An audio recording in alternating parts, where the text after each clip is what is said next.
Casazza Ligure unita e compatta per fermare la chiusura del polo produttivo Astore. Approvato un ordine del giorno in Consiglio Comunale per coinvolgere istituzioni e politica.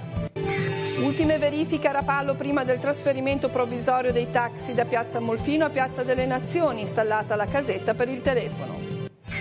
E apre domenica prossima la stagione della caccia, respinte le richieste di rinvio da parte delle associazioni ambientaliste, 3.000 le doppiette in attività per l'ambito del Levante.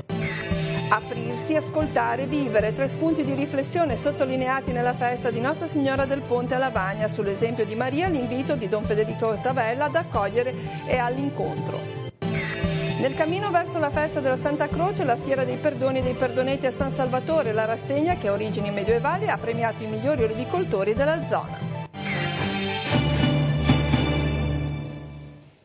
Buongiorno a tutti, ben arrivati al TG13. Non si ferma l'impegno del Comune di Casarza Ligure e dei sindacati per evitare la chiusura del polo produttivo in Val Petronio della Astore e il trasferimento a Casella dei 45 lavoratori attualmente impiegati nello stabilimento di Via Tangoni. All'unanimità il Consiglio Comunale ha approvato un ordine del giorno per coinvolgere in questa battaglia le istituzioni e la politica. Sentiamo.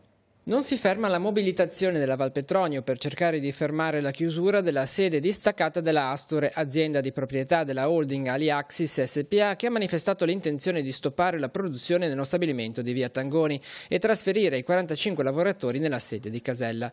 Nell'ultima seduta del Consiglio Comunale è stato approvato all'unanimità un ordine del giorno in cui si chiede all'azienda di tornare sui propri passi e di impegnarsi a coinvolgere tutti i soggetti politico-istituzionali per muoversi in tal senso. Il trasferimento sarebbe un grave danno non soltanto alle tante famiglie che dovrebbero fare circa 150 km al giorno perdendo gran parte della propria qualità della vita lavorativa, ma soprattutto sarebbe un duro colpo per i comprensori e per l'economia anche del mio comune. Per cui lotteremo al fianco degli operai affinché l'azienda riveda questa sua decisione e faccia restare l'Astore che produce, dà lavoro ed è un fiero all'occhiello anche per il nostro comune qui a Casarza Ligure. Uno spostamento che per il polo produttivo di Casarza Ligure risulta ancora di più inspiegabile alla luce degli utili prodotti negli ultimi anni. L'azienda va più che bene e questo grazie anche all'impegno dei suoi lavoratori che di fatto con il trasferimento sarebbero costretti a scegliere tra fare tutti i giorni un viaggio molto impegnativo di oltre 140 km tra andata e ritorno per raggiungere la nuova sede di lavoro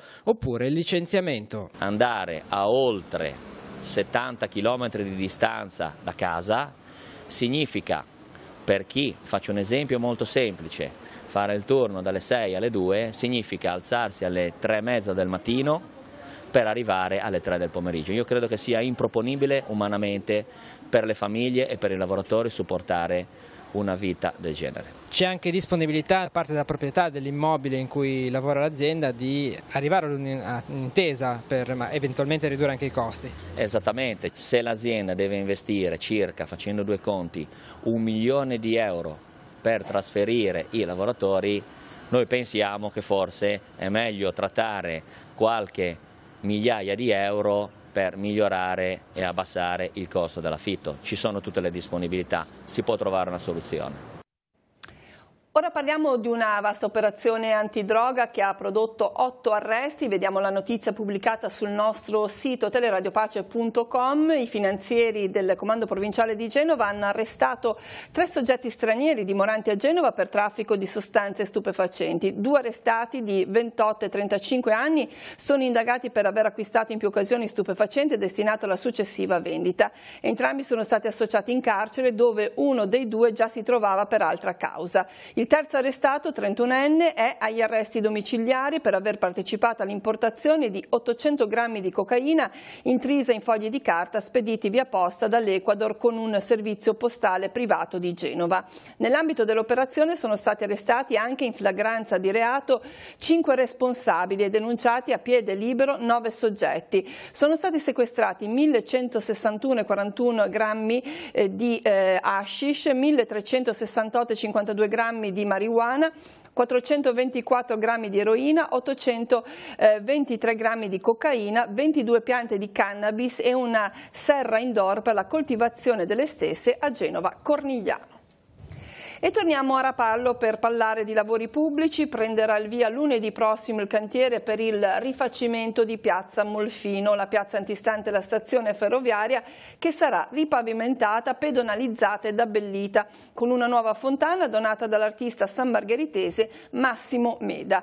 Per permettere l'esecuzione dell'intervento del costo di oltre 500.000 euro sarà necessario spostare l'area di sosta dei taxi cittadini che saranno ospitati temporaneamente in Piazza delle Nazioni.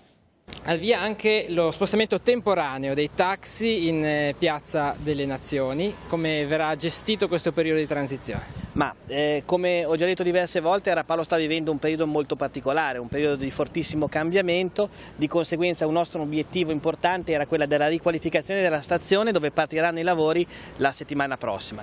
Naturalmente, partendo i lavori, altri lavoratori che frequentano la piazza tutti i giorni sono i tassisti, che devono essere tutelati e rispettati al massimo.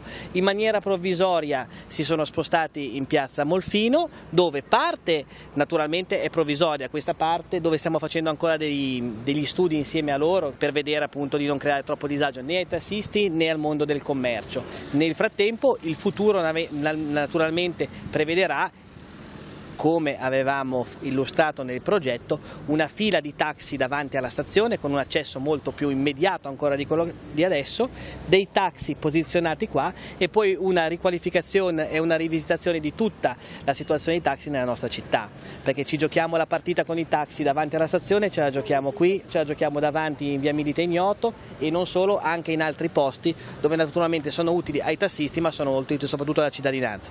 Abbiamo da fare anche una rivisitazione in via Mameli e da rivedere diverse posizioni. Inizia per i tassisti di Rapallo un periodo di disagio ma provvisorio in vista di una riqualificazione della piazza che sarà a vantaggio di tutta la categoria, non solo di Rapallo.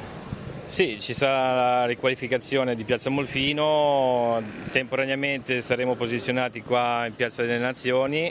Quale sarà la sistemazione finale al termine dei lavori? Finale stiamo lavorando, dobbiamo ancora trovare un compromesso giusto da entrambe le parti. I taxi ritorneranno comunque ad affacciarsi all'uscita della stazione? Penso proprio di sì, perché è proprio l'utenza che lo richiede, non siamo noi, che come ogni stazione che c'è in Italia il taxi è davanti alla stazione. E ora parliamo di caccia che riprende regolarmente da calendario venatorio nella terza domenica del mese di settembre verso il ricorso presentato da alcune associazioni ambientaliste che è stato rinviato. 3.000 le doppiette in attività nell'ambito del Levante. Riparte domenica prossima, come da tradizione, la stagione della caccia nel territorio del Levante Ligure, in particolare la caccia al cinghiale. La data di inizio, su cui si è a lungo discusso in questo periodo, è stata confermata proprio questa mattina da Luigi Tiscornia, presidente dell'ATC, ambito territoriale Caccia Genova 2.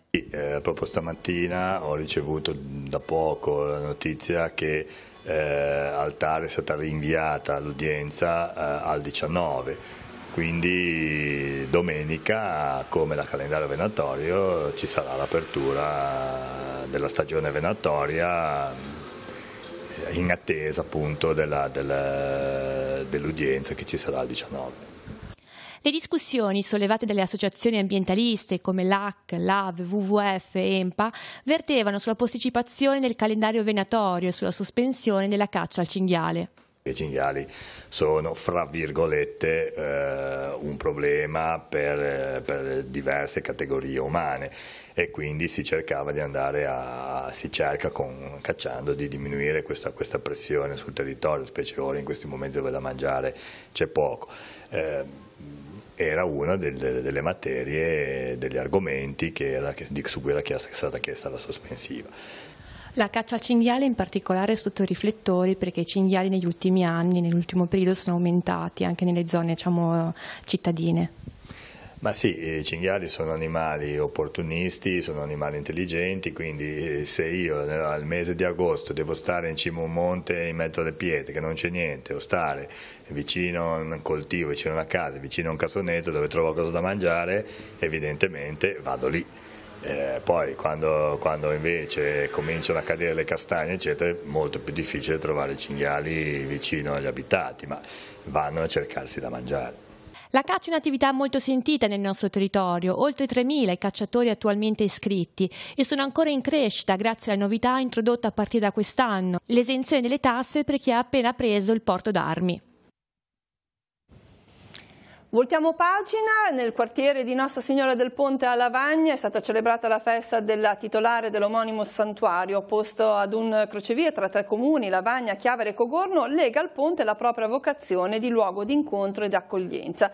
Su questi spunti, nel giorno della festa, si è incentrata la riflessione di Don Federico Tavella. Nell'ambito delle celebrazioni mariane a Lavagna, la festa della Madonna del Ponte dà uno spunto particolare e unico per la riflessione. Il primo ponte tra il cielo e la terra è Gesù e Maria rappresenta l'arca di questa nuova alleanza.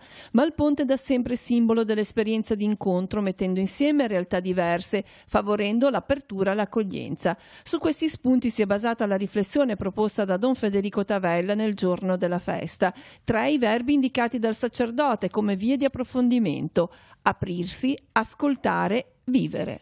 L'esperienza autentica di vita cristiana sia proprio come Maria dentro un'apertura al mistero di Dio, cioè Maria che dà fiducia al mistero di Dio, Maria che ha ascoltato, perché l'ascolto è la base di ogni progetto, di ogni novità, e soprattutto è anche l'intuizione che c'è una vita interiore che si deve radicare dentro di noi. E poi l'altra parola importante è vivere, perché se il mistero di Dio non entra nella vita rimane sterile, si perde, e noi non abbiamo la possibilità di comprenderlo, perché soltanto vivendo uno comprende il significato vero.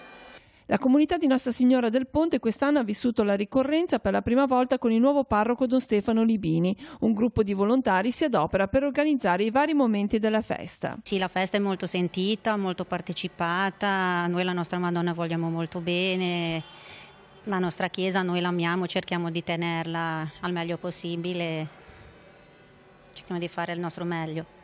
Nel cuore dei lavagnesi, ma in particolare degli abitanti di questa porzione di territorio periferico al confine con Cogorno e Chiavari, le celebrazioni rappresentano un momento importante nell'anno. Celebrare la festa della Madonna del Ponte voglia dire essere persone che credono e si rimotivano nel fatto che la nostra identità non è soltanto legata a noi, ma è legata dentro un'esperienza di accoglienza. E sappiamo oggi come questa accoglienza oggi è vista con diffidenza. Invece dare fiducia che l'accoglienza diventa un modo per realizzare pienamente quello che noi siamo. Slitta di una settimana l'inizio del corso di aggiornamento per insegnanti di religione organizzato dall'Ufficio Scuola della Diocesi di Chiavari. Il primo incontro sarà venerdì 21 settembre anziché venerdì 14. Si terrà sempre in Casa Marchesani a Chiavari con inizio alle 17. Interverrà Agnese Varsalona che parlerà sul tema Dire Dio oggi all'interno delle sfide e delle sensibilità dell'uomo contemporaneo. Ricordiamo che il corso è stato riconosciuto dall'Ufficio Scolastico Regionale della Liguria. Il filo conduttore degli incontri sarà la regola di San Benedetto: ascolta, figlio mio, gli insegnamenti del maestro e apri docilmente il tuo cuore. Ripristinata nel 2001, la Fiera dei Perdoni e Perdoneti a San Salvatore di Cogorno ha avuto anche quest'anno un seguito di partecipanti e visitatori. L'evento, che ha origini nel Medioevo, oggi si propone con una veste rinnovata e cambiata, mantenendo sempre vivo il ricordo delle attività del territorio.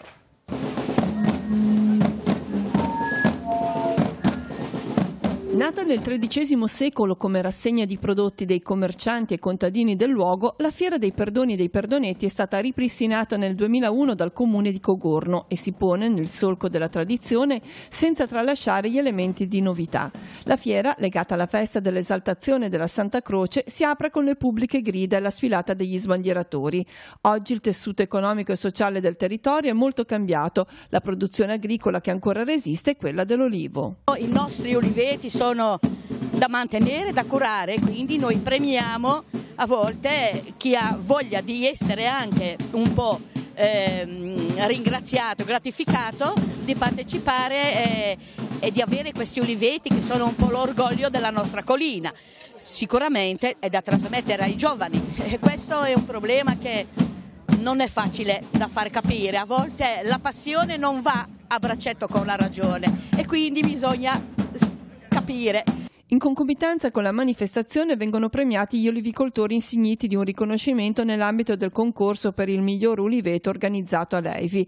3 i vincitori con un primo posto e 2 secondi ex equo ed una rappresentatività territoriale che copre gran parte delle frazioni collinari: Cogorno, Breccanecca, Costa. A tante olive. 200, 250, 200. E ci dedica tanto tempo? Ci vuole tanto tempo, sì, la potatura, dalla polizia, insomma, tantissimo tempo. La maggioranza del lavoro lo fa mio padre, mia madre, a livello amatoriale. Naturalmente cercheremo un giorno di avere maggiore collaborazione e niente, adesso andiamo avanti, cerchiamo di mantenere sempre come è stato mantenuto. Se ti metti dietro è come a curare un bambino, ti devi stare dietro tutto l'anno perché se molli perdi tutto.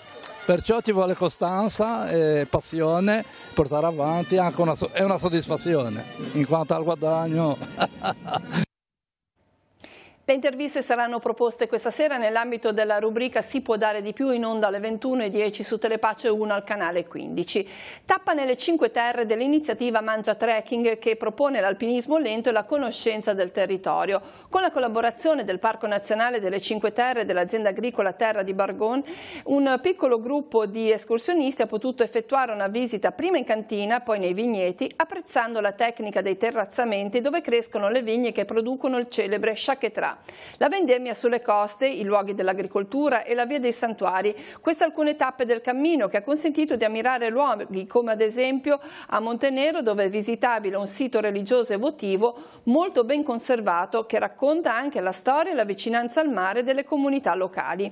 Il percorso è stato caratterizzato anche dalla degustazione dei prodotti tipici della cucina locale. E infine la notte in sacco a pelo nelle canoniche ristrutturate al luogo di accoglienza. Stiamo vedendo i partecipanti a questa iniziativa.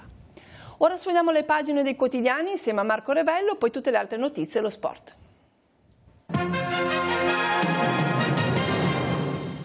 Buone domeniche, questo è il titolo di Avvenire. Il Movimento 5 Stelle accelera sul ritorno delle chiusure festive, la Lega invece frena, la CEI si difende la socialità, il leghista Centinaio a escludere i centri turistici, si punta ad una legge che prevede solo il 25% dei negozi aperti la domenica e 12 giorni di droga. L'intervento di Anna Maria Furlan, segretario della CISL, no alla deregulation e sia dato spazio alla contrattazione.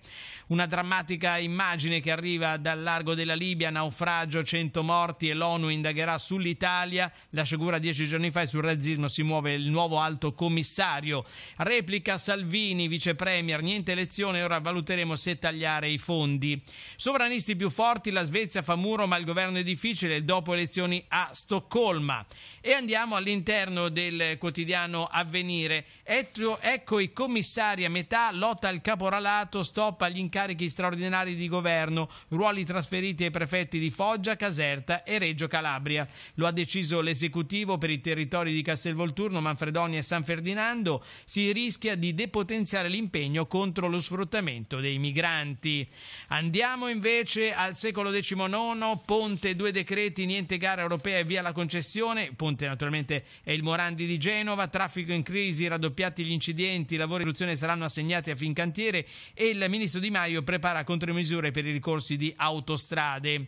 E poi il fatto di Ventimiglia, accompagnati in pullman a Ventimiglia, il viaggio beffa dei migranti di nave 18, l'ha organizzato l'associazione Boabab, il sindaco di Ventimiglia Ioculano, fatto gravissimo.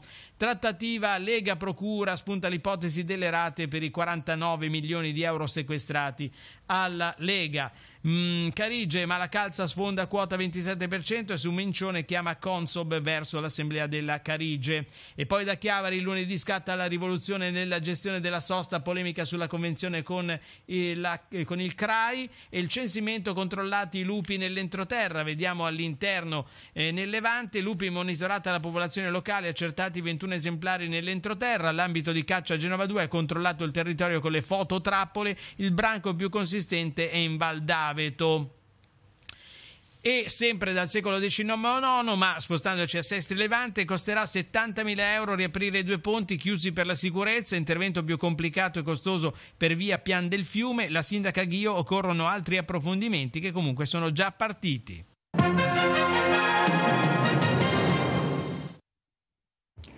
Ora la redazione per noi, Francesca Caporello. Sì, grazie Cristina, buongiorno a tutti. 4 cittadini stranieri di età compresa tra i 27 e i 38 anni sono stati denunciati per rapina aggravata e lesioni personali in concorso dai Carabinieri Santa Margherita Ligure.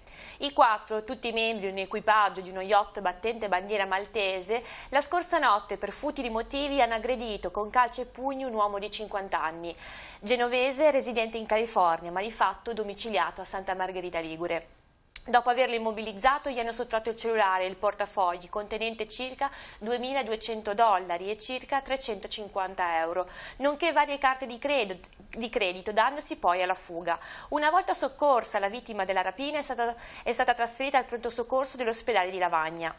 Mentre ieri mattina invece a Sesti Levante i carabinieri hanno deferito in stato di libertà un cittadino straniero 48enne con precedenti di polizia. L'uomo poche ore prima aveva cercato di ottenere un passaggio da un motociclista e di fronte al suo rifiuto ha cercato di salire comunque in sella facendolo cadere dal mezzo.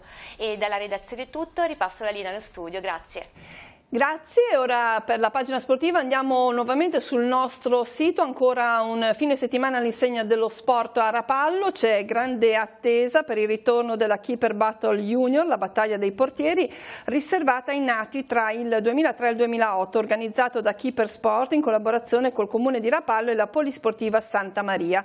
L'appuntamento è per sabato 15 settembre al campo sportivo Macera. Dal calcio si passa poi al mondo della vela con la regata Barz Bash, che domenica 16 settembre animerà lo specchio acque antistante il Golfo Marconi. La veleggiata è aperta a tutte le imbarcazioni a vela e si svolgerà in contemporanea mondiale per partecipare al Guinness dei primati. Nell'occasione iniziative di solidarietà a favore delle persone colpite dalla tragedia del Ponte Morandi, spazio al sociale con l'ipoterapia rivolta ai piccoli pazienti dell'ospedale Gaslini di Genova affetti da diabete di tipo 1. Da oggi 11 settembre sino a domenica 16 il Centro Ippico Horse Club di Santa Maria del Campo organizza una settimana di attività ludico-sportive e di cura dei cavalli riservate ai ragazzi tra i 10 e i 13 anni. E infine rivolto a grandi e piccini fatti di vita, primo memorial Franco Orio che il Parco Cuneo di via Trescalini, quartiere di Sant'Anna, ospiterà domenica 16 settembre a partire dalle 9:30. Si conclude così questa edizione del telegiornale, l'informazione torna questa sera alle 19:15, alle 20:30 e alle 22:45 con Tigullio Oggi. Grazie a tutti dell'attenzione e buon proseguimento di giornata.